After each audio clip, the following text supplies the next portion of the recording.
Lagi tinatanong sa akin to, so bibigyan natin ng kasagutan yan. Ang madalas na tinatanong sa akin, bakit wala daw security guard sa mga police station, no? So, sasagutin ko yan. Sasagutin na natin yan. So, ganito kasi ang kasaysayan yan, no?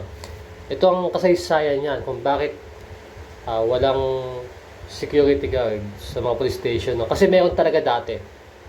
Ang totoo niyan, meron talagang police station dati. Merong security guard sa mga police station, no? So, ganito kasi yan, no? Yung security guard, laging nagkikwento yan sa mga kapulisan, no? So, ganito lagi ang kwento ng security guard, no? Sa mga kapulisan, no? Ang kwento ganito, Sir, meron ako nakitang si Reptile. Nakita ko sa grocery stores. Si Reptile, nagubad siya ng maskara, tapos gumaganon siya, ginaganon niya yung kamay niya. May lumabas na lason.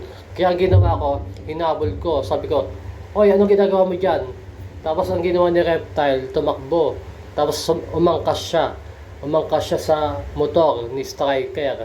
So, paulit-ulit na ganun ang kwento, no? So, ganun na kwento, no? Pag yung may inasikaso mga polis, pag may mga kaso ganyan, may mga pabablatter, lumalapit yung security guard, nagkikwento na naman, "Sir, mamang polis, mga polis, no, mga kasama, no, may kikwento ako, may nakita ko sa sa mall naman, sa mall si Reptile, nagubad ng maskara, tapos ginaganon yung kamay niya, may lumabas na lason, kaya hinabol ko." Walang kuryente. Ayun, walang kuryente. Yan, bumalik na yung kuryente. So, bumalik na yung kuryente. Hinabol ko. Hinabol ko. Tapos, umangkas siya kay Striker. Yun, nawalan tayo ng kuryente, no? So, kaya nairita yung mga kapulisan. Sa paulit-ulit yung kwento mo, Manong Guard. Paulit yung kwento mo, nakabala kami sa trabaho. So, ang ginawa ng mga kapulisan, dahil nairita sa kwento, paulit-ulit kasi ang kwento ng security guard, eh. Lagi niya kinikwento yung nakita niyang si Reptile na karakter sa Mortal Kombat.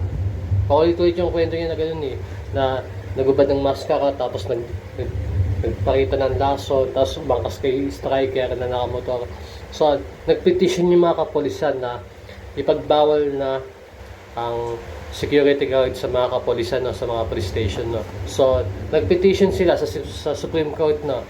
Sa Supreme Court, no. So, inutos nga ng Supreme Court na ipagbawal na ang security guard sa police station, no. So, inutos din nila sa